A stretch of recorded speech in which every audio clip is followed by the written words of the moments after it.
This is Road to the Golden Door, where we unpack the proven success formula straight from the minds of Golden Door winners, uncovering the motivation, methods, and the mindset it takes to become an elite performer in door-to-door sales and in life.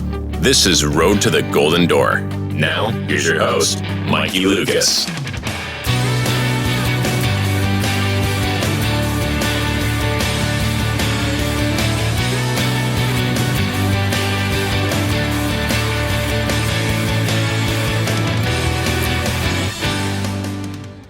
What up? Welcome back to the show. How's it going? We got Jake West here. So Jake, welcome, my brother. Welcome back. Good to be here. Yes, sir. Dude, Jake is an absolute stud.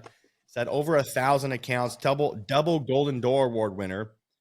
He is the two-time national sales champion. He's hit a friggin' phenomenal contract value of $840 contract value in pest control. You're at Aptive Pest Control. Yes.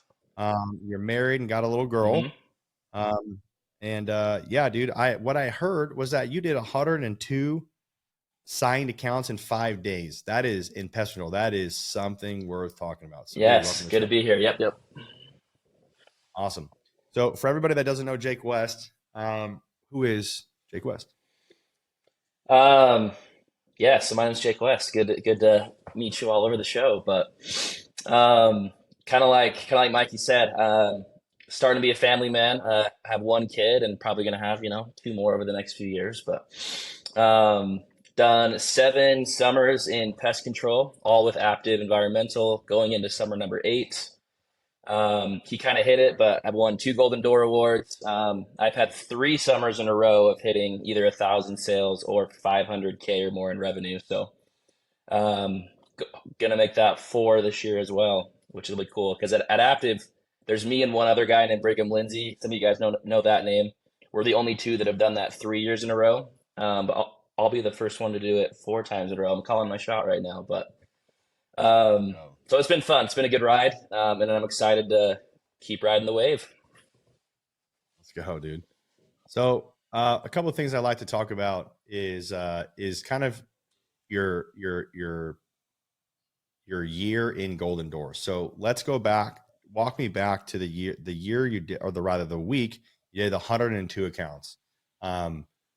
What was going on then, dude? Obviously, dude, like you found you got lucky, you found a honey hole, you found something, tell me what happened in that 102. It was competition. So those who know me know I am very competitive. I love to win. Most companies do, some kind of one-on-one sales tournament. So at Aptive, it's called the Masters. And that was the year I wanted to win it. So kind of my mindset going into this tournament and that week specifically, 2 years prior in 2019, that was kind of my breakout year. I did 800 accounts that year, but that was the year where I was like, man, I can beat anybody. I can sell as good as anybody. I went to the championship that year. So 2,000, 3,000 reps.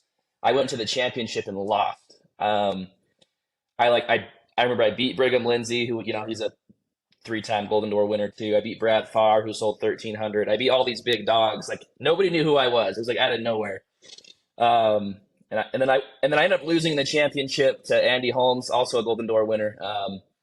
But it was like, I can't remember the final score, like 41-36 or something in 2 days. Like we both freaking battled hard. Props to Andy for taking me down that year, but it kind of switched my focus so going into this year, that year you're talking about, I was like, I'm going to win this year. I've been this close, to winning the big dance, the Super Bowl of sales. Like this is my year. So that week was the championship week. I was like, there's no way I'm going to let any of these guys beat me. So the tournament days were Monday, Tuesday, and Thursday, Friday. And this was my Friday was my last day knocking. Like I was going home Saturday. So I was like, I'm going to win this tournament, go out with a bang. So I actually played Andy Holmes in the semifinal, a little grudge match, took him down, beat him. And then I was playing Austin Pritchard in that championship match, which started Thursday, Friday. So my last 2 days. And it was a freaking battle.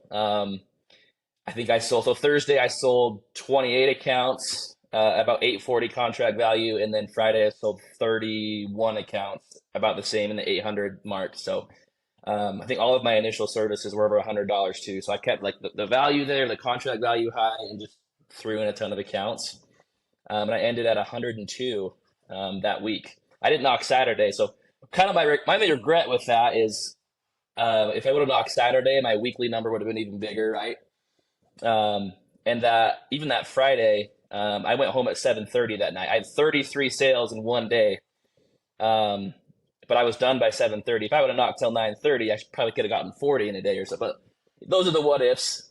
But at that point, I knew I won. My dad was flying in to come celebrate, so I was like, all right, I'll go home a little bit early tonight. Sold 33, right? But that was the week. It was crazy. I was out early. I was busting my butt, but did 102 sales in 5 days. So, and they all got serviced. So, yeah, good times. So, when did you start knocking on doors? Like hour wise? What in that week specifically did you start? So 6 a.m. No. So the Monday, Tuesday, Thursday, Friday, pretty much is when all the sales happened. Wednesday was my off day. When I sold 8 that day, but I was kind of just coasting because it wasn't a tournament day. But on the tournament days, I think I started at 9 a.m. in the semifinal and 8 a.m. in the final. So 8 a.m. nothing too crazy, but it's still early. I usually start at 10:30 or 11, so that's pretty early for me. And I just cranked all day, dude. I usually take kind of a longer lunch, but those days it was like I don't even think I took a lunch on that 33 day. I was just feeding off sales, dude. That was my food for the day. Yeah, Gatorade, water, keep me going. But I was more motivated by, my whole life led to that moment. I'm gonna win this tournament. So, you have a trophy because of it? I have a championship ring. And I actually won it again this year. I didn't get a golden door this year technically, but I still beat my previous summer this year, and I got like a big old WWE belt that's coming in next month. So I'll have to show you that when I get it. I love that. What year was this 102 accounts? Was it 2020? 2021, yeah. So what are we now? So yeah, a year and a half ago. Yeah. So 2 summers, technically 2 summers ago. Right now, as of right now. Man, dope. Time flies. So, yeah, I know, right? So tell me this. I know. It might be controversial, people listening, but this is super important to me. Jake, you've been with one company for going on 7 years now, and I know that because of that is why you're still so successful. Now, obviously, I understand the industry. Trust me, I get it, but you're very successful financially because you stayed with one company. You've got multiple cars, multiple residual back-end checks coming throughout the month. And so tell me a little bit about that. So it's like, the obvious is like, oh, well, they take care of me. Like I get that part, but talk to me about like, why did you stay with one company? You can talk as highly as you want of Aptive as you want, but like, why one company? It goes to loyalty. There's no perfect company out there. Aptive's not perfect. Nobody's perfect. But like, it's kind of more, I guess, my region specific. Like my regional named Sam Swenson. Shout out to Sam.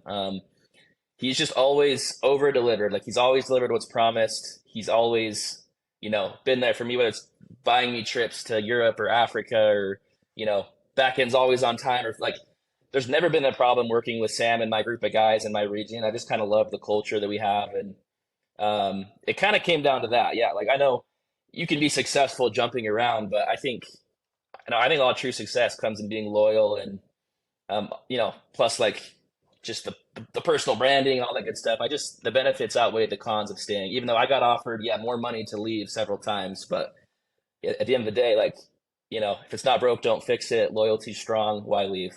Yeah, they've given me multiple cars. They took good care of me. So, been with Aptive the whole time, and I plan on keep doing that. So, okay, so let's stick around the loyalty situation here. So, yes, let's just talk about loyalty for a second. So, you're telling me that you've been offered more money to go somewhere else. and you turn it down because you committed to this 7 years ago and saying I was going to stay with these guys, or 2 years into this thing, you're going to stay with these guys, or did you see the opportunity at Aptive, like with your company? Like what was it like? Loyalty, yes, but there was more than just loyalty. There's got to be like, there was something else there as well. What else on top of loyalty, I guess, was making you want to stay there? What did you see? Because sometimes it's like, Yeah. you don't want to I don't know. To me, like, I cannot stand jumping companies. Could not stand it. Okay. I got the experience in the beginning of my door-to-door career. These guys jumped in the middle of the summer, and I was You're like, what are you doing? what the fetch is going on? These guys had like such a good deal with one of the alarm company. I didn't understand what was going on. So tell me about your experience. So that's true with me too. Like I also don't love it when guys are always jumping around. Those guys never seem to sell as well anyway. Like because they're like there's value in grounding yourself and building like even like with recruiting, right? If you're always jumping to a new company, I think recruiting is kind of harder to keep. But if you're just like established, I've been with this company for this many years, I've seen them deliver year after year, like it's comfortable and safe for you to come join our team because I've never left. You're not going to want to leave either. I think there's just like that security and safety with it. Plus with what you said about, I really can't stand guys either that are always jumping around every year. That's true of me too. That's probably it. It's not like that I committed to like I am never going to leave early on. It's just I never saw value, even though there was like maybe some pay raises or whatever. Like I think it's more valuable to stay here and to just continue to and I know the system, I know how it works. I know I'm gonna go make $300,000 plus this year. Like, why would I leave? You know what I mean? Yeah, I feel that. It's not, yeah, you're right. It's not that people can't, not that they can't, make money. Yeah, and studs do it, and you can make money. The good sellers will make money anywhere, yes, but like I feel like the overall trend, not just that top 1% that can do well anywhere. Like I know I can do well anywhere too, but I just feel like in general in business and sales, that the median curve, like you're gonna do better if you stick in one spot. That's what I believe. Right. And then tell me a little bit about the momentum cycle. Like, do you think it's breaking momentum cycle? Is that what it is? Like where do you? It might be. So what do you mean by momentum cycle? Like what? So yeah, I guess let me explain that to you then. So the momentum cycle of you get up and running, you get all your systems and processes in place, and then you just kind of up and go somewhere else because it's greener on the other side. And maybe Jake, maybe it is greener on the other side. A lot of times it is. I've been forced to leave a company because it was burnt at that point on this side. And there is no resurrecting this at this point. We have to leave. Like I was telling you about it earlier. Yes. Like, there is no staying. When the grass is burned, go find green grass. Absolutely.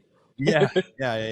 We're playing baseball in friggin' the backwoods dirt with red fire ants. Like, let's get out of this. Let's go play on like the turf across the street. Good stuff. You know what I mean? Yeah. So just like the momentum cycle of like why is it that in our industry we have so many guys that jump? And again, obviously, that's why I'm asking you specifically because you've been with the company for 7 years, going on 7 years now. It's like you see that is that what's stopping guys from actually succeeding and hitting their goals? Because obviously, clearly, you've hit your goals.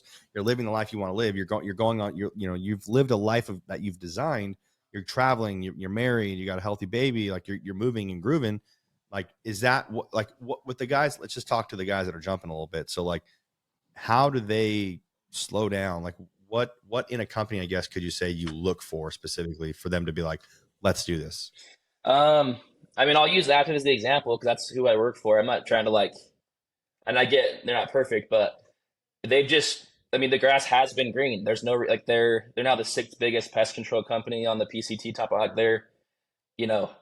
we've been around since 2015. So, that's like what, 7 years or something. I guess right when Aptive changed from Altera, I don't know if you know much about that history, but Dave Royce, when they sold Altera for $40 million, switched it to Aptive. That's like right when I came on board. So I've technically been here since the beginning.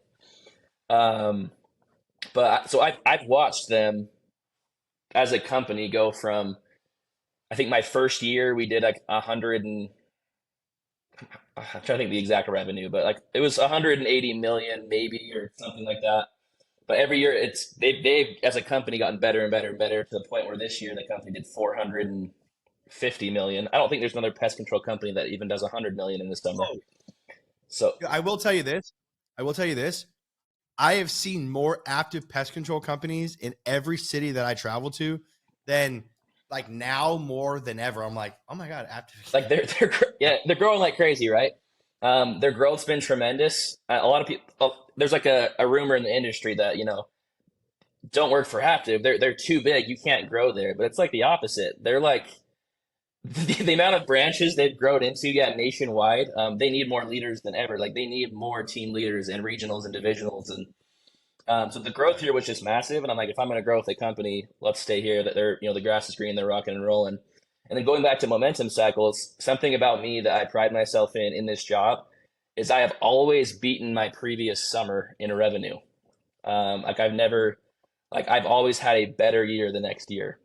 And, well, that's because that was my goal. Like, my goal was always to beat my last summer, but I've stuck with the same company for 7 years and I've always improved. So there's some proof in that, proof in the pudding right there that I've stuck around, and momentum has always caused me to have an increase in income and sales the next summer. I love that. Tell me a little bit about that. Why is it that, and as I pull up, hopefully I can pull this up. Give me 1 second. It's right here. I got it right here. There's a quote that at my old house, in my old office, there was a big, I had a big office at my old house, and it said, there was a big quote behind me. I had 3 quotes. Let's see. Right here. Number 4, 12 rules of life from Jordan Peterson. Number 4, compare yourself to who you were yesterday, not to who someone else is today. Not sure how much you love Jordan or not, but Jordan's sweet. Like, yeah. Jordan is an outstanding individual. Really just composed, man. The dude's got it together.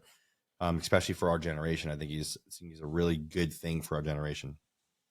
So tell me a little bit about that. You said you're basically self-competitive, or you're trying to be better than yourself every single year. So walk me through that. Like, why is that coming from? Like, are you like one of 10 kids? Like, what makes you want to be better than?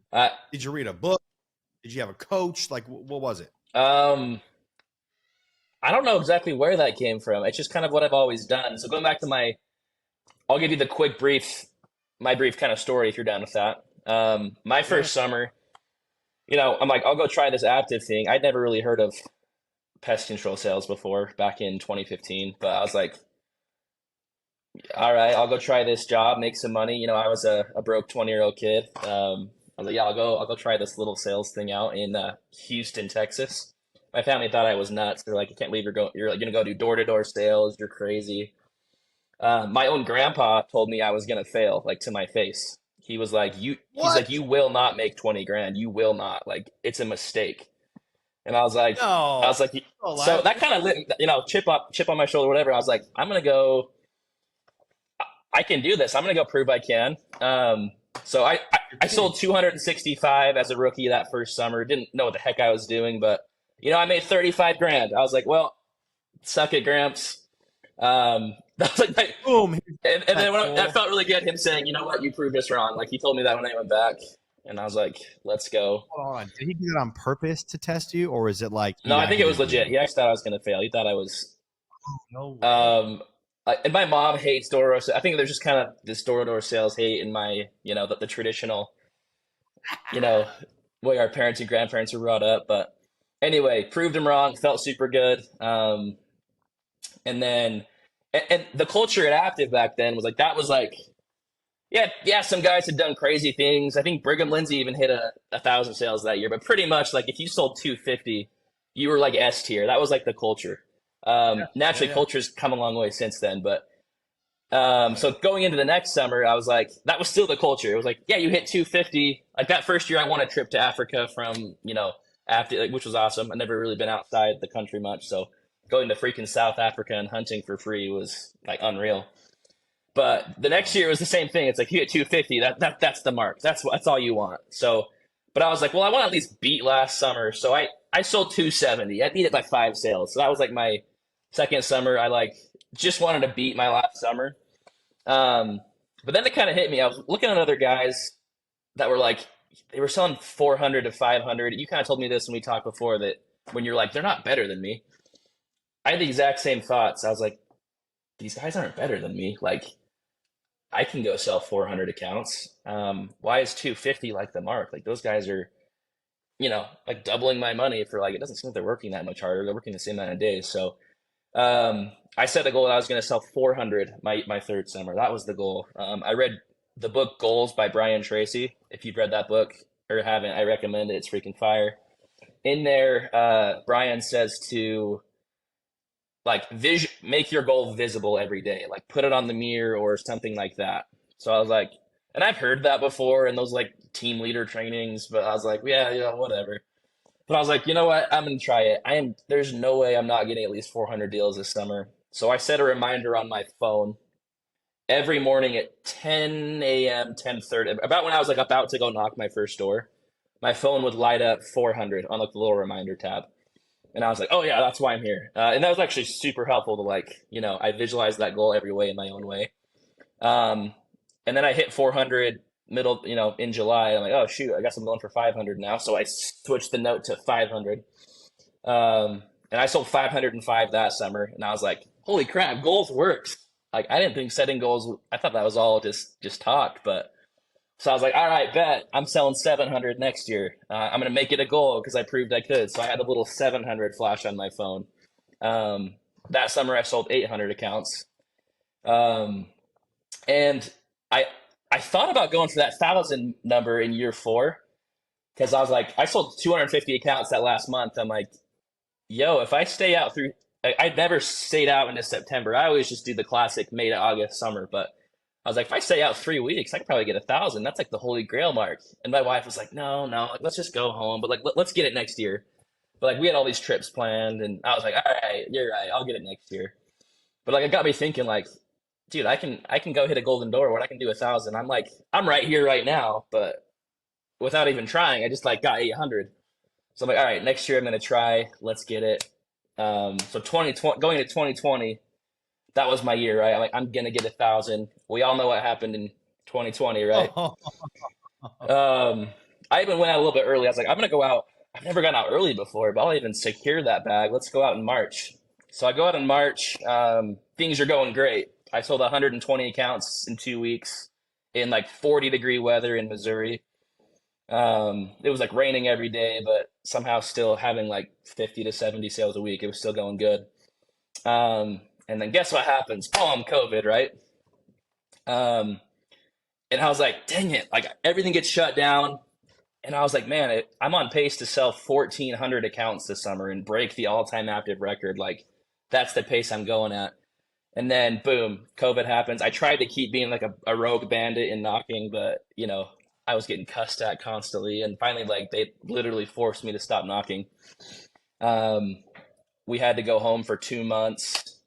I was going to Fort Lauderdale to sell that summer, and like the governor there wouldn't even let us go work till like the end of May. I could finally go back out. So I was like, huge roadblock, right? So I had a lot of family friends that were like, dude, are you gonna change your goal now? Like, because I was vocal about going for 1,000. They're like, what's your like realistic number? Because like, you're not going for 1,000, are you? I'm like, no, I am. Like, I'm gonna get it. And those of you that have knocked during that year, like, it was a tough year, right? You had to kind of alter your pitch a little bit, stand 6 feet back, like wear a mask. We get tested twice a week. We don't even have otherwise we don't have a job. Crazy year. A lot of people settled for lower goals. I wasn't one of those guys. I went out there and sold over 1,000 accounts, got my first Golden Door Award. Amidst a pandemic, right? But I wasn't gonna let anything stop me from hitting that goal. Even though it does suck. I had like that 2-month shutdown. I would have sold well over 1,000, probably 1,300, 1,400, whatever. But I was still proud of myself for like, that was like the mountain of probably my sales career, was like with all the obstacles that year. And my wife was pregnant. We moved 5 times that summer with all the shutdowns and stuff. Like, definitely a hard year, but super worth it. And then going into the next year, it felt easy to me. I'm like, wow, I don't have all these like crazy obstacles. So that next year was when I did 508,000 in revenue in 12 weeks, including that 102 week. That, I know this sounds weird and probably we don't want to hear, but it felt easy that year. I was like, $500,000 in 3 months was sweet. And then kind of this last year, I at least wanted to beat that. So this last year, I did 518,000 just to beat my last year. They raised the Golden Door Award on me kind of when I didn't realize it. It's 650 now, right? So this next year, I'll shoot for 650. Let's go get on a Golden Door. But that's kind of my story in sales is I've always improved. Because I know anybody that puts their mind to it can improve every year. You just got to make it a goal, get after it, go chase it, and improve yourself.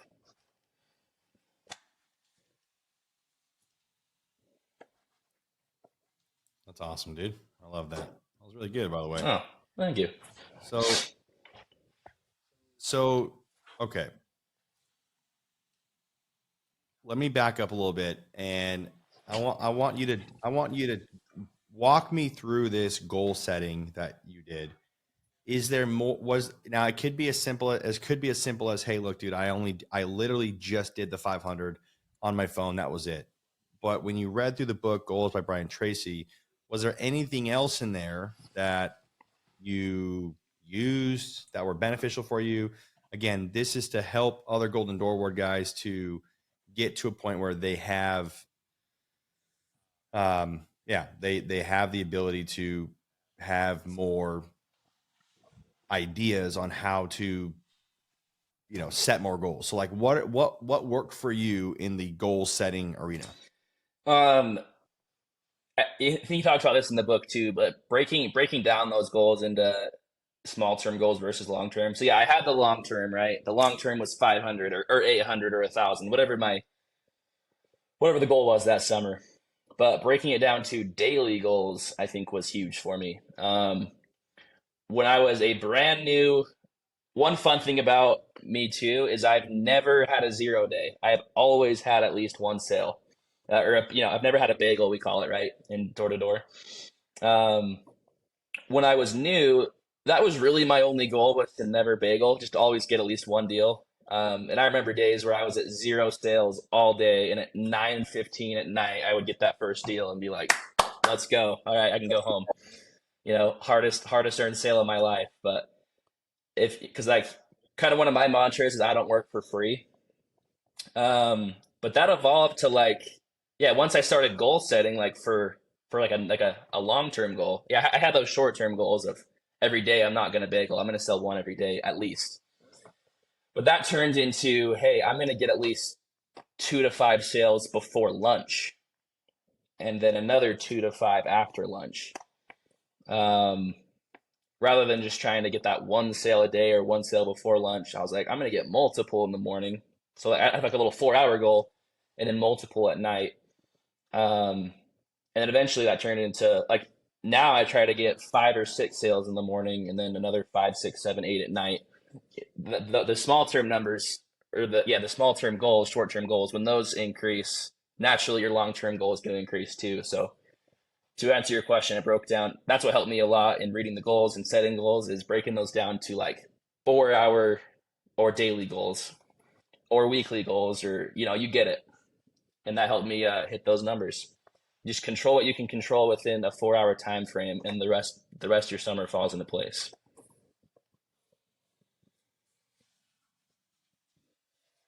I want to talk about that a little bit. Let's do it. And then you just said something there that I thought was really interesting. Let me go back to that 4-hour breakout. So one of my mentors, Ed Milet, taught me to break down my day into 3 different days. So every 4 hours is what I do. Technically speaking, I'm on day 2 of this day right now, and in about an hour from now, I'll be on day 3. So I want to talk specifically about this because it sounds like you've used this a lot, especially to be able to the ability to hit over 1,000 accounts of pest control. The time frame that you did it in, you had to have had some specific goals and some specific strategies. In other words, i.e., the formula. So let's talk about that really quickly. So You said you basically break your day into two, before lunch and then after lunch. Is that correct? Okay. Tell me a little bit about why you think now, why other people are not hitting their goals. Is it because you think that they're not minimizing the amount of time? In other words, they're making too big of these goals and giving themselves too long of time. Like, it sounds like since you broke it up into 2 different days that you were able to hit those. So is that a problem that you've seen inside of your leadership career? And how do you teach that to your guys as well? Yes, a lot of reps. Yeah, they don't do that. I mean, this game, it's a mental game, right? That's what, I mean, I think sales is pretty much all mental. It can be a little physical. Yeah, we're out in the hot sun knocking doors, but a common mistake. Yeah, that's where the bugs are. But a common mistake is, yeah, they will let the morning affect them. Like, they have a bad morning, they have a bad night sometimes, because they're just like, oh, today is just one of those days that sucks. They don't compartmentalize it like you and I do. It sounds like into different days. They're just like, if the morning sucks, the night sucks, or they're like, they're too eager to go to lunch so they can stop knocking. Or like, the difference between, those guys and the killers are like, the killers in the industry, they don't go to lunch if they don't have their morning goal hit. Like if I don't have a sale, I don't go to lunch, like, straight up. If I'm at 0 and it's middle of the day, I am going to keep knocking. Like, I haven't earned that lunch, right? But people that settle be like, you know what, I'm going to go to lunch 30 minutes early. Today just sucks. And then that lunch ends up being super long for them. And then they go out with no momentum into the evening, and they already are in their head about their day, and their day just sucks. So that's a common problem that happens, in sales, is not staying mentally balanced and focused on, and if you have a bad morning, bad mornings happen. I have them too, but like, then go have a good night. Bounce right back. Or you can do that bigger. If you have a bad week, make the next week great. If you have a bad day, make the next day great. Like, obviously this job's a roller coaster, but as long as you're staying mentally balanced, not riding those highs too high or the lows too low, like, you'll see success. So yeah, to answer your question, sorry in a long-winded way, but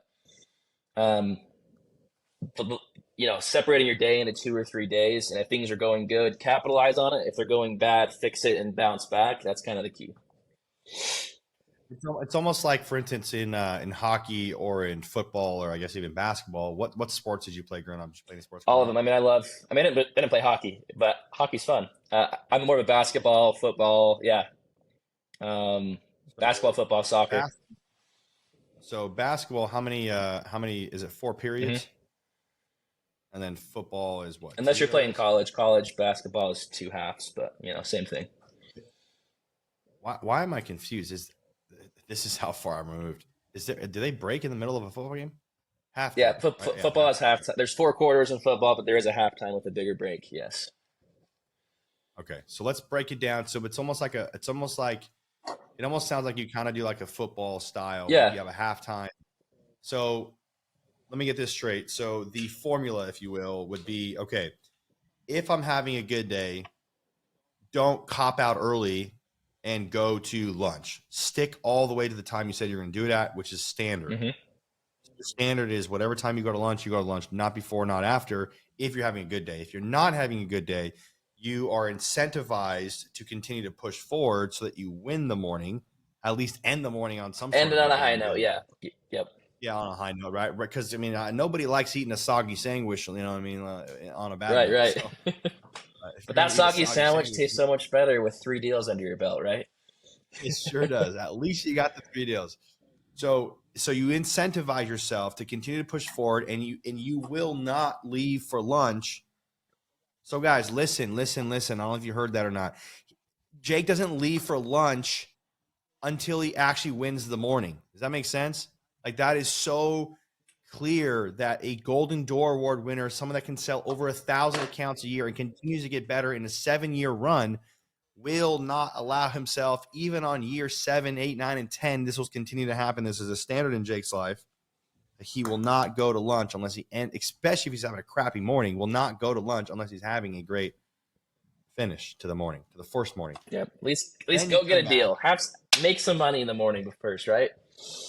Right. Then you come back, right? And then that way you're not playing a pity party. And then you, like you said, you end up And again, I'm guilty of this, so it's not like I've not done this. And I'm sure you might have done this once or twice in your career, Right. but I don't do it all the time. But there are times where I'm like, the world is against me, and and you guys that have followed me on Instagram, like like if I'm having a bad day, like you're gonna know about it on Instagram. I'm gonna go live. I'm gonna talk Gotta about rant it. about I'm like, it. yo, Yeah. dude. Yeah, I'm like, yo, just want to let you guys know, like, Mikey Lucas is happy-go-lucky all the time, but today is a terrible day.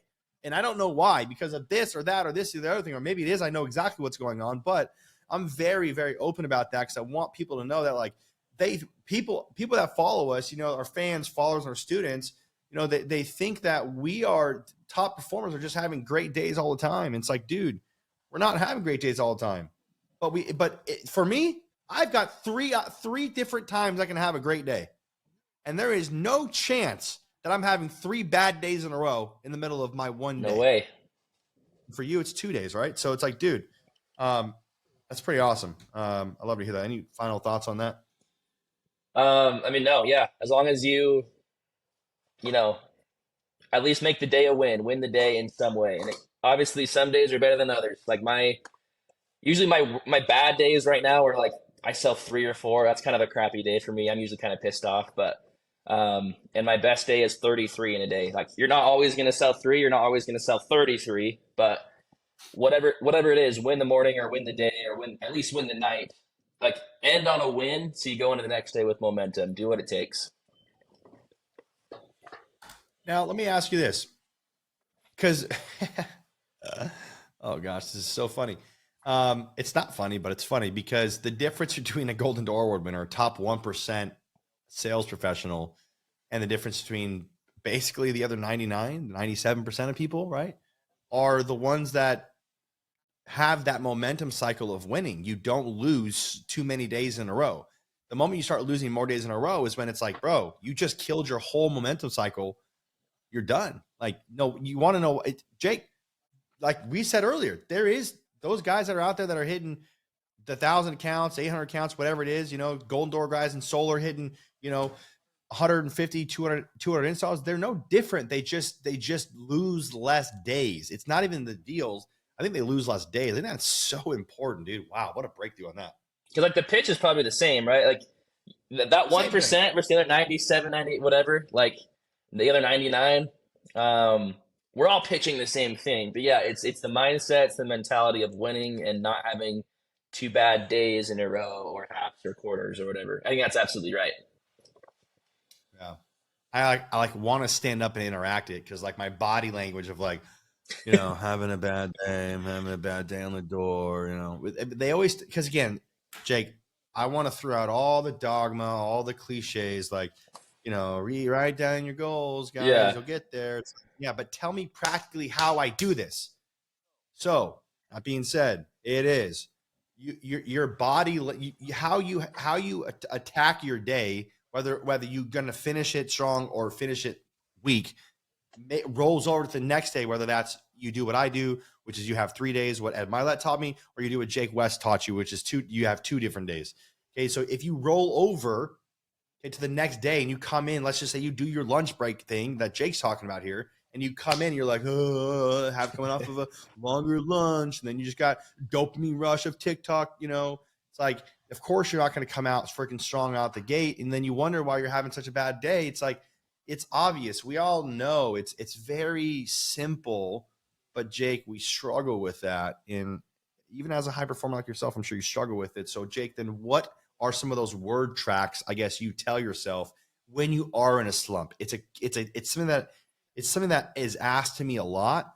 Hey, Mikey, when you get knocked down, how do you get up again? I'm never gonna get me down. How do you do that? So in your life, Jake, what are some of the word tracks you say to yourself? I guess you can say quotes you live by, whatever, however you want to say that. What are some of those self-talk? It sounds a lot like you're really big in a mindset, self-mastery. How does Jake talk himself out of when you're knocked down? First one that comes to mind is 3 words. This is a word track I use when I'm in a slump. It's trust the system. Simple, that easy, but like when I'm going hours without a sale, people are just slamming doors in my face.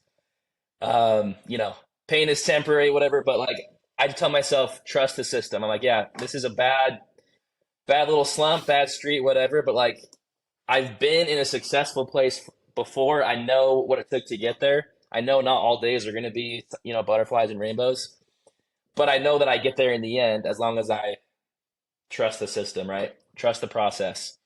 So just keep, knocking the doors, knocking the hours, go until 3 o'clock. I used to take lunch at 3 o'clock. So like, if you just trust the system, keep doing the thing. Obviously the system, right? Whatever that system is at each company or whatever, like it's put there because people that have been successful have done that. So like I know it's there for success, but some days do suck. So that's what I tell myself to get out of a slump is trust the process. It'll be over soon. Every no is one step closer to a yes. I'm gonna get a sale soon. It's statistics, right? It's numbers. That's like what sales is, especially once you're a experienced closer. Like it just comes down to statistics. If I haven't had a sale in 4 hours, I'm due for 4 sales like in a row coming up soon, right? Right. Yeah, I like that, man. Trust the system. Trust the system. I have on my whiteboard right here, I have a quote that says "Trust the process." There you go. There you go. Because it's very easy for us to. It was very easy for me prior to getting into personal development and understanding self mastery, right. and mastering the mind and the heart, and aligning that with the soul. Because, dude, if you don't trust the system or trust the process, you're gonna think like the whole bamboo quote. Have you heard the story about bamboo? How they don't grow? They grow like in 5 years they grow like, I don't know, it's like 70 something feet in the air in five years, but they don't start growing until year 5. Did you know that? I didn't, but that's cool. So year 5 is when they start growing. Yeah, okay. But they plant has to be like the whole seed thing and down there. And only until year 5, or it's like, I don't know, maybe the end of year 4 or whatever, 4 or 5 is when then they it starts shooting up. Dude, so like at what point did they grow? And the question that the whole like guru thing on the internet, whatever, it's like, did they grow on year 5 only, or did they grow on year 1 through 5? Like, when did they grow? In other words, when was the breakthrough? So transitioning into trusting the system, let's talk about some of Jake's breakthroughs. So Jake, what was a big breakthrough in your first year knocking doors to now in your 7th year? Well, it's funny you say the bamboo thing, because it was like my 4th, 5th year that's when I really started taking off and starting to hit golden doors, right? And maybe I'm a bamboo. I don't know. But big breakthrough was when I finally learned that goals mattered, right? I kind of mentioned that a little bit. Like that was 2-3 years in. And I was like, when I read that book, Brian Tracy's book, I was like, oh man, goals actually help. This is crazy, right? That was probably my first big breakthrough, where I'm like, goals actually get you to where you want to be. I know that's cliche, and that sounds like, we always taught that. Set goals, set like the SMART goals, specific, measurable, whatever. Like we all got taught that. Attainable, realistic. And time, right? Attainable, realistic time. There's your SMART. But it's like everyone can set a goal. Everyone can write a goal down on a whiteboard. I mean, remember that stat on New Year's resolutions, like 90% of them are broken within 7 days, January 7th. Yep. It's like, you can write a goal down, but you have to apply it. You have to want it. You have to need it, right? You have to actually make it part of your life. You have to visualize it every day, dedicate yourself to hitting that goal. I kind of did that before, but because I wanted that my very first rookie year, I wanted to sell 250. I think I wanted to prove my grandpa wrong more, and I wanted to make money to buy a wedding ring more. But so my breakthrough is when I realized that if I make a goal and apply it and do it, like I'll hit it. Like the mind is way more powerful than you think. So if you will do whatever it takes to hit that goal, more than likely you're going to hit it, or at least get dang close. But do what it takes to hit that goal on every aspect of your life. When what goes into the small term, the long term, whatever. But it's just crazy how that works. I'm not trying to do any of that cliche stuff, but that was my first breakthrough. Again, if it works for you, it works for you, right? And it's funny because this comes up a lot in the show, and I always call it out because here's the thing, bro. Like, you know, we like you said it earlier too, but like guys, we say this a lot. So the reason why I talk about it is because I want to like challenge the social norms, right? Right. It's like you told me earlier, like, you know, you probably don't want to hear this, but my Golden Door year was the easiest year I had. It was like, no, Jake, like tell us that because that's what we need to hear. And I've had multiple Golden Door Award winners tell me that their year of Golden Door or every year before the Golden Door was harder than the Golden Door the Golden Door year because they didn't have any clarity. They didn't have any direction. They weren't disciplined. They didn't have the tools they needed to succeed. So no, this is the anti-guru podcast. Right now I'm just trying to start. Anti-guru. Yeah, dude. So I'm like the anti-guru. That's a great point. You know, if you know you're going to go hit 1,000 sales and you have the clear direction, like it does kind of fall into place, right? I'm sure that's a common theme. Why is that? Yeah. So why is it that it's like, oh, well, you know, it's like, you don't want to hear that, or it's like cliche or whatever. It's like, no, dude, like that's the reality. This is what gurus are not talking about. It's so much easier than we make it. They want, it's like finances. Yeah.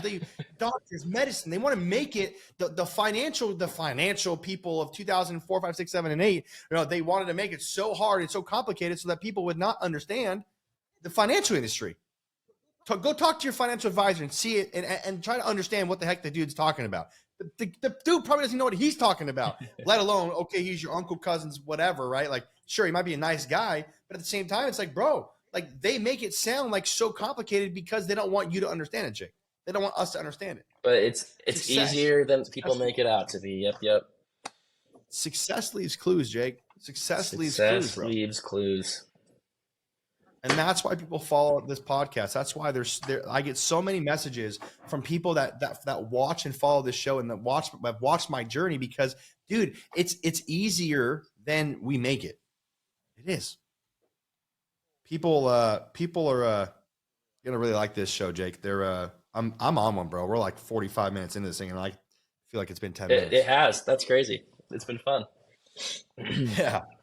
So let me go back to. So we went through some breakthroughs. Do you want to talk more about breakthroughs, or is there anything else on that, or can I transition? Where are you at with breakthroughs? Yeah, I think that's pretty much it. I mean, let's transition. Yeah. If anything comes up, yeah, we'll bring it back up. Okay, so let me go back to this.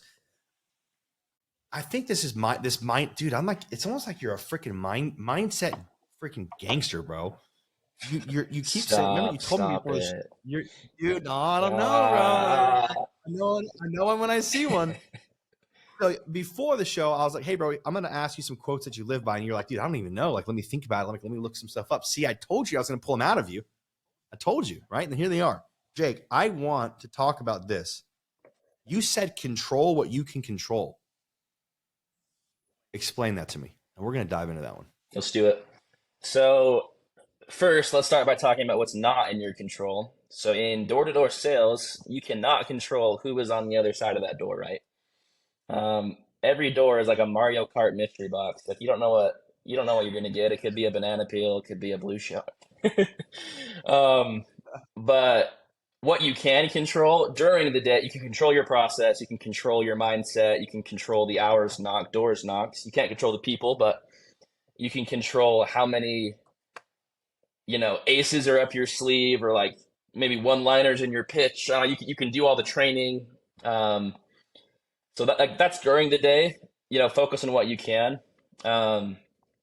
One wise mentor of mine said, here's another quote that he always said that I kind of live by too. Take care of the corners of your day. And that always stuck with me. So the corners of your day are like the beginning and night, right? I'm not a huge, I don't have some crazy routine in the morning. I usually just wake up, eat breakfast.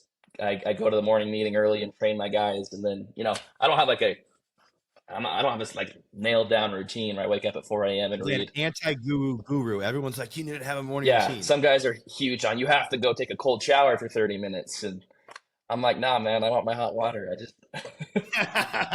But I paid a lot for this shower head over here. But the principle in taking care of the corners of your day or control, it's just controlling what you can control. I can control my morning of when I wake up, eat breakfast, go to the morning meeting, like whatever. I can't control the people on the doors, but if you set yourself up for success in the morning by having, at least eating breakfast, getting enough sleep, feeling good, feeling the mojo, maybe watching a training video or something of someone else doing a pitch that's fresh, like whatever your morning routine is, like do it, but like then you're going into the day with some control. You're like, all right, I controlled my morning. Let's go have a good day.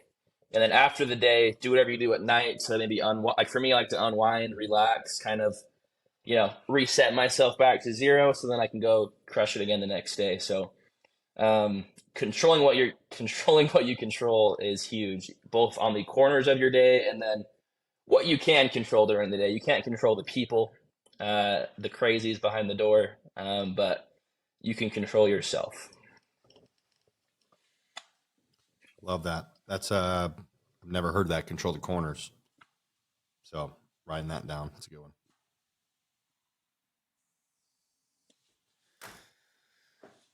Why do you think I'm gonna sink a little bit further into this? Why do you think some people are?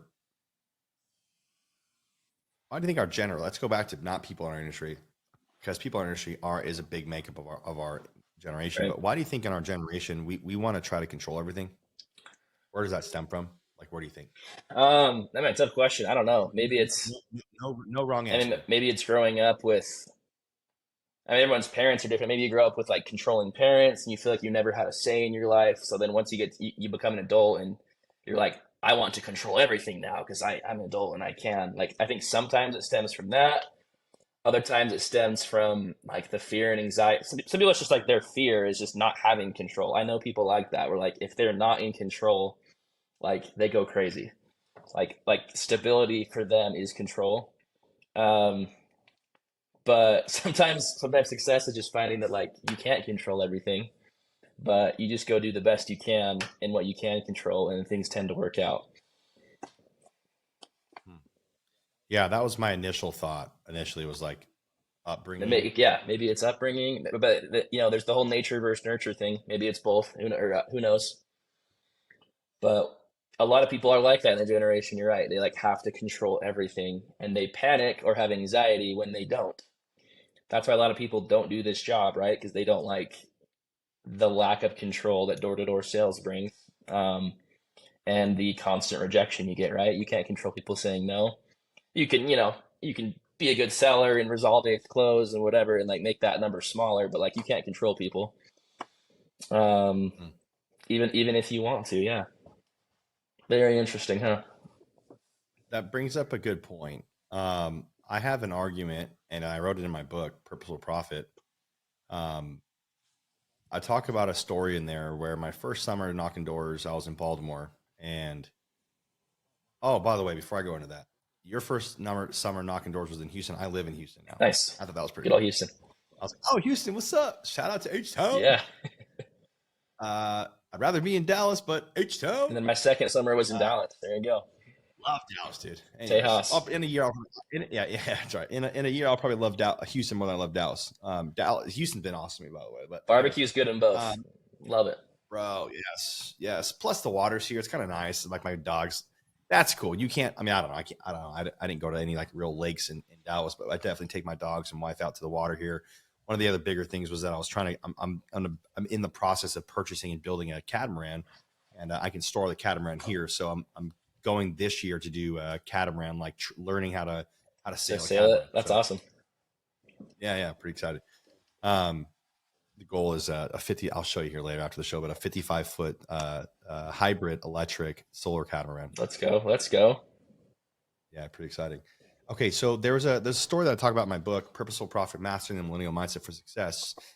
And that's what this show is sponsored by. Buy it on Amazon. No, I'm just kidding. Nice you plug. can buy my book on Amazon. Like I should probably have ads on the show. Should. In that book, I talk about a story that was really mentions something that you just talked about there, the whole nature versus nurture thing. And I talk about it there where one of the guys who might listen to the show, might not, don't really matter, doesn't matter, was very, very, very limited mindset, played the victim card in his life growing up. And even though the dude had like a really good upbringing, like a comparing it to like half of the American kids. Like this kid had a dang good upbringing, right? Even like 80% of the upbringings, this kid had a really good upbringing. Anyways, he was talking about how the kids in Baltimore, the kids in the hood, right, would never get out of the hood. Like they were oppressed, right? He may almost made it sound like they were locked in chains. They were like confined to their their status. I'm like, homie, they can walk across the street and go to Virginia, to DC, to anywhere, to Florida if they wanted to. So anyways, my point here is that the whole nature versus nurture thing. So let's jam a little bit about that. I guess, what are your thoughts around that? Does somebody, the question I talk about that I go through in the book is, does somebody have to, like, in other words, the past does not equal the future, even though we are what we repeatedly do. Ancient philosophers of the last thousands of years have said, if Stoics and whatever are you, Jake, you are what you repeatedly do. And I absolutely refute that and will never agree with that, because if I am what I repeatedly do, I would be a dead drug addict, because I've been sober now for going on, by the time the show comes out, going on 11 years. Congrats. And thank you. If I am what I repeatedly do at that point, I would have been a dead drug addict. So I highly, and that's again, coming back to the whole, like, destroying the dogma, destroying the taboo cliche crap, the anti-guru over here. Right. So it's like, do you feel like, I guess, what are your thoughts around that? And I'll go there. If I need to redirect that, what do you think around the whole nature versus nurture? Can somebody get out of the hood? Absolutely. I mean, I know you see both sides, and it's a fun argument to have. That's why there's been other philosophers debating that for a long time. But I think you can. You like you said, you can walk across the street somewhere else. I think, like, opportunity is everywhere. You just gotta be willing to go seize it, right? But regardless of your upbringing, if you were in that top 80% or better upbringing, or the bottom 20, like, you can, like, whatever you want to do. It goes back to the goal setting and the whole breakthrough, right? Like, if you want to get out of the hood, like, you'll find a way to do it. If you want to succeed in life, you'll find a way to do it, regardless of where you've been and what you did. If you're addicted to drugs and painkillers, you can get out of it, right? You can stop. You can be sober. Like, you're not stuck to, what's that quote about level of your systems? Like, rise to the level of, I don't want to butcher the quote, but, like, you're not confined to your system. You can break out and, create your own. That's what I think anyway. It's like the Matrix. Yeah. Wake up from your pod. Right. No, I just thought it was interesting. I wanted to kind of hear your opinion on that. And I know I did like the opposite of what, like, John C. Max or any great leader would say, is like, I gave you my opinion before, and I said I refuted it, and you're never going to do it. Refute this. But what do you think? Yeah. What do you think? You're an idiot if you think opposite of me. So what do you think, Jake? But, like, you can do it. I mean, you get it. I think it's funny because in our industry, in door-to-door sales, or in business-to-business sales, direct-to-consumer sales, even online sales, it's like, dude, it's 2023, bro. Like, how in the world can you not use artificial intelligence, AI, Google, whatever? Like, it's easy for us, Jake, because we have the ability to not be afraid, knock on a door and say, hi, you don't want pest control, do you? Oh, you do? Okay. What's your credit card? Social Security, please. You know what I mean? It's like, dude, I don't have any sympathy for people like that. Yep. That think that they can't get out. It's like, I have empathy. I've been there, done that. I've been, dude, like, in serious debt, had no money, almost got my, missed multiple mortgages. People talk to me, on a side note, people talk to me all the time, like, Mikey, how do you stay motivated? I go, missed 2 mortgages. And you'll be motivated real quick. Yep. You'll be motivated real quick. Go buy it now. Yeah. Missed 2 mortgages. So anyways. Okay. Let's transition. It's clear that you've got a super good mindset and you've worked on that. Is there any other books that you've read or would recommend? I'm a big reader. I'm severely dyslexic, ADD, ADHD, stage 4 millennialism. Basically, I was the idiot kid that had like speech therapy classes. I can barely speak now. Working on it. All right, Jake. Tell me a little bit about some of the big books that stood out to you. I know that Goals from Brian Tracy stood out to you. What are some other of your big books that stood out to you? Oh man, there's a lot. Like that one probably was like my big breakthrough book, was that Goals by Brian Tracy. But sticking to Brian Tracy for a second, Psychology of Selling was also very good. I read by him too. Door to Door Millionaire by Lenny Gray. But then you have like Atomic Habits. I even have that right here. I can show you, by James Clear. If you've read that one's freaking good.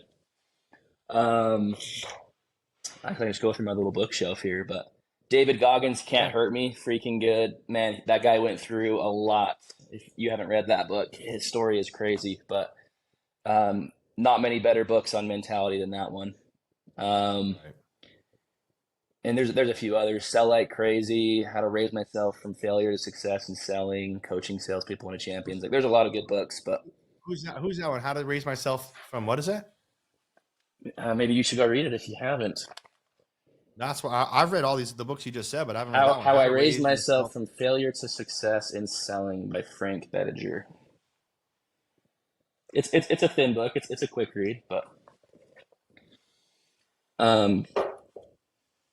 there's even another one, which is a good one for, you kind of learn doing sales, that sales is everywhere in life. So this book is called In Business as in Life, You Don't Get What You Deserve, You Get What You Negotiate. Kind of a big title, but by this guy, Karras. There's his face. But that's true. That is kind of life. You kind of get what you negotiate, not what you deserve, right? So going back to that nature versus nurture, like go learn how to sell, go learn how to persuade, go learn how to negotiate, and you can level yourself up. Bro, that's sick. I love that. Of those books, Goals, Psychology of Selling, Atomic Habits, Can't Hurt Me. Tell me a little bit about Atomic Habits. Any main key points you learned from Atomic Habits right off the top of your head, or? I'll do James Clear. My mind's going blank on specifics, but I know. It doesn't have to be specific, but like just summarize what you thought you got out of it. Because I know it could have been years ago, and it's funny. One of my mentors, Dave Allred, said you're only going to remember 1 to 2 things from every book that you've ever read. So if you could say, hey, look, in whatever you applied to your life, what was that one thing in Atomic Habits? Or like, it could have been a combination of multiple books. So what was the Atomic Habits takeaway? Just, I mean, the overall just theming and takeaway, and obviously it's about habit building, right? But on like, well, it's clear you're all about routine. You know, you're process driven. I mean, that's Atomic Habits. Just 101. Just do those little things over and over and over, because you can do them, right? And those are like, doing the little things right is going to build into doing the big things right. If you're not someone who is willing to do the little things, then you don't deserve the rewards that come from doing the big things right. Like when I say that, I think of like the shopping cart thing, like people that go grocery shopping and they just go dump their shopping cart in the middle of a parking lot. That always kind of bugs me, because then obviously it blocks cars, but like if you're not willing to go take 10 steps and take that cart away, like what else are you not willing to do in your life, right? Yeah, it's funny. I was like trying to build like my TikTok or like weird, funny following. I don't go out of the house very often as much anymore, but I was in a, I don't want to say a funk, but I'm like mad at the world, kind of. Not really mad at the world, but I'm like mad at the world because of little things like that where I'm like, put the damn card away. Like, are you serious? And then it, generally speaking, those are the people that complain the most about why they don't have what they have in life. And You're right. Like, homie, the cart rally thing is right there. Right there. Yeah. Yeah. Is there anything else? I mean, is there anything else in your life that you that bugs you like that? That bugs me like that. No, I mean, another pet peeve of mine just in general. I don't know, this might be way off topic, but it's just like redoing things I've already done. That kind of got me into sales in the first place. I was actually pre-med at first. And I had taken a lot of medical classes, was ready to start diving in. I went on a 2-year mission for my church, and then I come back ready to keep diving in. I started taking some, and then my counselor was like, "Oh, if you want to be a doctor, you have to redo like all of those classes you took before because they expire." And I was like, "What?" Like my freaking hard medical anatomy class, I got an A minus in. Like that's gonna look, yeah. If you want to go to med school, like it's a 4-year thing, and you took those in 2013. You're going to med school in 2018, so you have to redo like all those classes you took.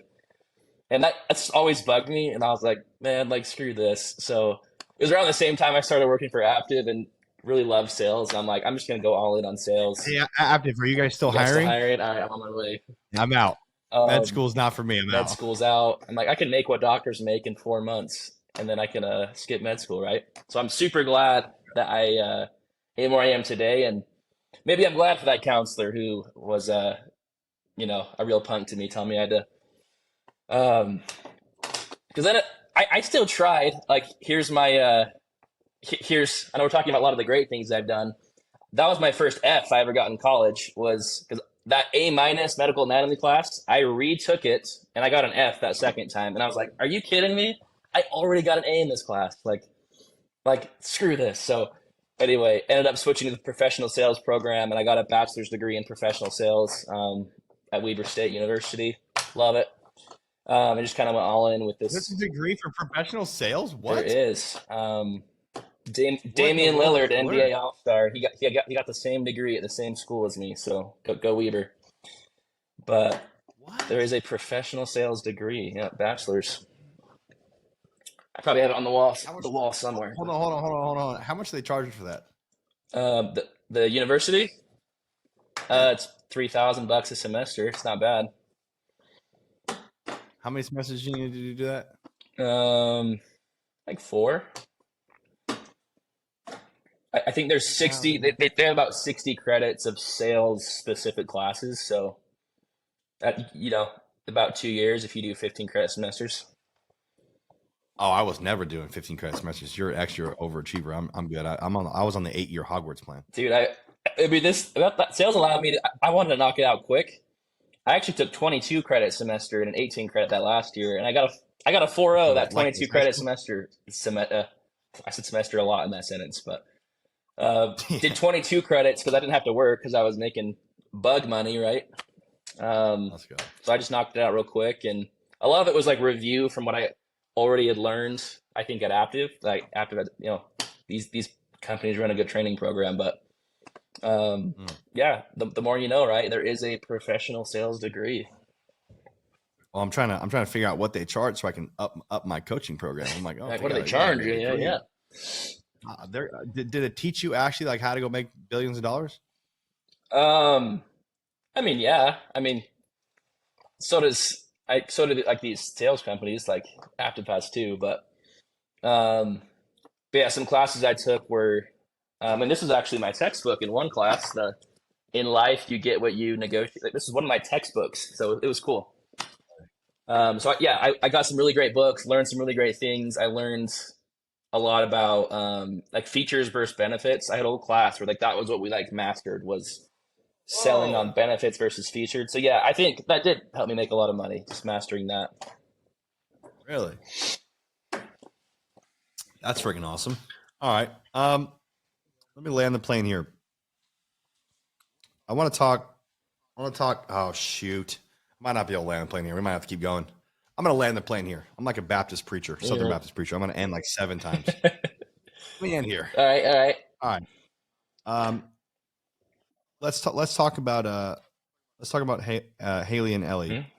Mm-hmm. I just got married. So what are some of the things that thanks, brother, appreciate it. What are some of the things that you guys are married for going on 7 years now? During your Golden Door years, last 2 years, those 2 years specifically, what were some of the sacrifices or struggles specifically? I want to know about struggles because I'm like, yo, bro, help your boy out. So help me out, help out the other Golden Door guys and girls. Yeah. When in our relationships, in our relationships, we all struggle. So what are some of the things that you guys have had to sacrifice, work through? What's worked for you? In other words, what's worked in going through the struggle? How do you struggle well, Jake? Yeah, I mean, struggling well is I think key to success. So breaking it down, yeah, we got married in 2017. So I did one summer, my rookie summer, when I was a single bro. That was kind of like my motivation that summer, as well as everything else I've said. But I was like, shoot, there's this girl. I started dating her exclusively right before that first summer. So that was hard in itself, leaving her and going and moving to Houston, Texas, leaving my girl back home. Haley? Yeah, Haley. But she knew and I knew that we were kind of starting to plan our future, talking about getting married. Like she knew that. I mean, I was broke. I maybe had $2,000 in my name, but that's just off your mission, still going to medical yeah. school. I mean, yeah, but we were doing but I was a poor student, didn't have anything. If we were going out to lunch, she would be buying the food, not me. No way, really? So, but she's always been there. She's been a great support. But it was hard leaving her, first of all. And then we get married in March. After that first summer, I had enough money to go buy a ring and start life with her. But that first summer was hard, especially on her. Because, we get married a month later, we go out to Dallas, Texas, and there was one other wife on the team, but they kind of stayed to themselves. Basically she was just kind of alone all day. She, from our phone call, she knows how hard this job is. So I told her to try to not, don't call me during the day. I'll call you at lunch and we'll talk at night, obviously. But super hard on her, especially that first summer with not really, it didn't, she's kind of just alone out there with me. She's there to support me, love her for it, but super hard, right? So that brings its own challenges of, we just got married. I don't see her for 4 months straight, pretty much, except a little bit at night, but then I'm exhausted and just want to go to bed. So it starts with that. But then, over the 7 years doing this, we've moved 14 times, right? Back and forth every summer. And she's been with me all those summers. So huge shout out to her and always being there to support me. But moving 14 times in 7 years is a lot. And I guess it's more because that COVID year I moved 5 times that summer so maybe that's 19 times we've moved since doing this. So that alone, packing up our life, and now that we have a baby, those that have babies know how much freaking stuff you have to bring for a baby with the stroller and the crib and the car seat, and so now we're driving 2 cars full of stuff, and so there is a lot of challenges as far as and all married guys that do this know it, right? There's not balance during the summer. You are gone knocking all day long. There is not balance. So shout out to all the sales wives out there that tolerate it, because it's not easy. But then you get the 8 months off, right? Or the 7 months off, or the rewards do come, or the flexibility to travel. And I love the off season, right? And I know in solar you're kind of knocking on and off all year, but pest control, you kind of do have the 8 month off period. So it's been super nice. I think it's been great for our marriage in that way. As long as we can get through the light at the end of the tunnel, we survived the summer. Then you have 8 months where I just spend all day with her every day. It's great. We go on, it seems like we're going on a couple of vacations every month right now. It's been a lot of fun. But comes with the sacrifice you mentioned of the moving out, the grind, the loneliness, the freaking you're knocking 12 hours a day or 8 hours, whatever. You're gone all day, not seeing her. So that's the hardest part. But as long as communication's key, and you and her kind of set a path. Hey, so what works for us is Sunday is her day. Monday through Friday, and the half day I do Saturday. I'm just knocking. Usually Saturday night we'll do something fun with our sales team. We'll go out to the movies, go to a sports game, whatever. But then Sunday is her day. So Sunday I'm just I don't go train with the boys. I don't do that's the one day I spend with her, and she knows that, and that and she knows, yeah, it kind of sucks that I get that one day a week, but I'm she cherishes that, and then she gets 8 months of me after the summer. You know, what's funny is you said that, and I immediately thought of that one Instagram picture of the girl holding the guy's hand. You can't see the guy, but you know it's the guy's hand. The girl's like walking Yeah. him into, like, you know, into whatever. It's usually like some adventurous place or whatever. So I thought that was pretty funny. That's what I thought about when you said that. So yeah, my wife and I do the same thing. Obviously, I work from home. This is my house or building, whatever.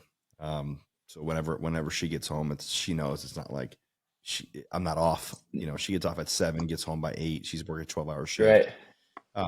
I do my very best to not schedule things between 7:30 and 8:30. Oftentimes that's not the case, but I try to do that. You So try. So you have that time with her. Yeah. Yeah. If someone's trying to give me $500,000, like I'm on that call, dude. Sorry, I'm not Right. gonna miss that call. The key is to find balance where you can, right? Like set aside some time for your wife or your husband if it's girls. You know, set some time aside for your spouse to at least keep that relationship good, because that's, you know, that relationship is probably the most important thing in our lives, right? Like, I know for me it is. That's my why. My wife, my baby girl. That's why I do this job. So. Yeah, and I talk about that a lot all over the internet in the coaching stuff, right? It's really important to me because if you can be as successful financially in your career and your company as you want, but in reality, if you're not the best father, the best husband you can be, obviously as the men, if you're not, like, you know that you're missing something. And you didn't sign up for marriage and be like, yeah, I can't wait to have a crappy marriage. You thought Sure it was going to didn't. be great. Yeah. Right. It's why they call it the honeymoon stage, right? Like, you're like, everything's great. But a lot of times I think as top performers, we forget why we started in the first place.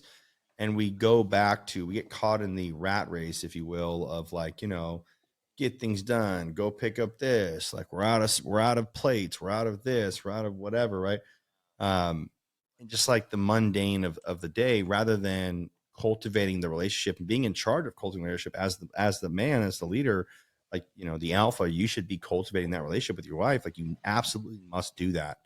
Otherwise, you know, again, your significant other, whatever, is gonna, it's not going to be as good. Like, you're not going to, like, why would she want to serve you continually? And I'm not saying that she shouldn't, because I think that she should, but, you know, I think that the law of reciprocation there should be where she should love you and serve you no matter what, whether you do it, whether you reciprocate or not. And the same goes for the man. I believe that, you know, a marriage is not 50-50. A marriage, here we go, Mikey's marriage tips of the day. Mikey's Marriage is not tips. 50-50.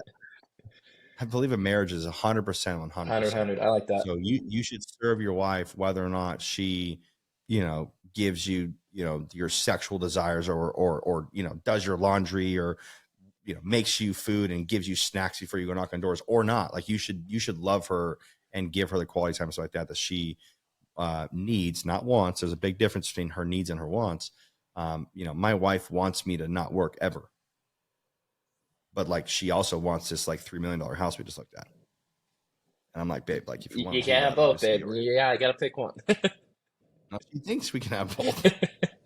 I'm like, I'm getting there. You got to give me a second. I'm trying to, but she knows one of my biggest things is I don't chase money. I chase impact. So technically speaking, if I stop working today, yeah, could we afford that house? Could we live in a really good, you know, neighborhood like that? Absolutely. But she knows that would destroy who Mikey Lucas is, because my big goal is to put solar panels on women's shelters, churches, orphanages, refugee centers, drug rehabilitation Impact. centers, That's really cool. all over the world. Right, all over the world, already done that. But I'm not trying to stop at 1, 2, 3. I'm trying to get to 100. And when I get to 100, then I'll be like, okay, cool. Now what? Do I want to change it up? Do I want to go build infrastructure, utility infrastructure somewhere in a third world country, like second world country? Like, what do I want to do? But once I get to 100, it's like, okay, cool. Like, great, let's do that. That's by the way, that was a little goal thing that I figured out the other day. I was working with one of my coaches, and he said, you know, basically, like, he kind of, I don't think he directly told me that, but he basically said, because that's why I was really interested in what you're talking about with your goals, how you break your goals down. And I wanted our listeners to hear that. But what he was like, yo, you need to break your goals into 14-day goals. Like, that's it. Like, cool, Mikey, you can have your year goals, your 2-year goals, your 5-year goals, your 10-year goals, but in your whatever, your 20, 30-year goals, but like you need to break your goals specifically in 14 days. You will achieve more if you just do a 14-day goal rather than a 2-month goal, 3-month goal, year goal. I was like, okay. And like the whole like reverse engineering, like I get that. But he's like, dude, just solely focus on the 14 days. And I was like, dude, that's a major breakthrough for me. Anyways, yeah. So I think it's important for us to obviously be there for our wives and get there. Yeah, absolutely. Lost my train of thought, so I'm gonna go back. Let's end here, bro. I want to know. Obviously, your why is your wife and your daughter. I want you to, if best case scenario, you hit every goal you ever needed to, you ever wanted to. You're 35 years old, 37 years old, whatever. 10 years from now or whatever. How old are you now? 27. So yeah, you nailed it. 37, 10 years from now. So 10 years from now, Jake, you hit every goal you ever wanted to. Everything worked out perfectly. Obviously, there's dips and whatever, but it actually all worked out. Like everything worked out the way you wanted to. What is your end goal? What does that look like for you? Oh man, that's a good question. I got to think about my end goal. It's perfect. It worked out perfectly. What does it show me? Like close your eyes. No, you're not gonna close your eyes. Close your eyes. Wake back up. Everything worked out perfectly. Where are you at? Everything worked out, bro. One thing is, yeah, like you said, I hit my goals, right? Maybe I did the amount of impact I wanted to do or whatever. But I'm 37. There's a lot of life to be lived, right? So obviously at that point, I mean, if I can be retired by then, that's too far. If that's too far out, just go to 5 years. If 10 years is too far out, because I can stick with 10 years. Like, I definitely want to be in a spot where, yeah, like I'm comfortable, I'm happy. We have like a nice house and a good community. I get to spend as much time, 10 years from now, hopefully I have 3 kids and they're starting to do activity like soccer games. And like, I never want to miss, any of my kids, anything. I want to be in a place where, I have the flexibility and freedom and time to be there for my family through all the fun and important events. And I think real estate's kind of a goal of mine. And maybe I want to have, a lot more properties with more cash flow, so I can kind of just live a kind of a retired, comfortable life, and I can give to others and give to my family and serve in my church and stuff like that. So basically happy, comfortable, and with time to serve. And travel. We love to travel, so definitely traveling. Knew that was you knew it was coming, no doubt. That's awesome, man. Yeah. Well, Jake West, Mikey Lucas. an absolute pleasure, dude. It has. Absolute pleasure, bro. Any final words for the Golden Door Award winners? To the ones that have won it. Yeah, the ones this year they got it, or the Golden Door winners, us. Yeah. Final words is congrats on getting it. You guys have done it. You know what it takes to do it. Go do it again. Keep never. My final words are never stop improving, whether it's in your sales or in yourself. Try to always be a better version of yourself every day and every year. Dude, absolute gangster. Jake West, where can we find you at? Find me on social. I guess Instagram, J_Dub25. LinkedIn, Jake West, you name it. But let's go. I love that, dude. Thank you so much, man. God bless you, Jake. Thanks, brother. Congrats. Looking forward to seeing you again on stage again this year, brother. Can't wait. See you then. All right, brother. Talk to you soon. Yep.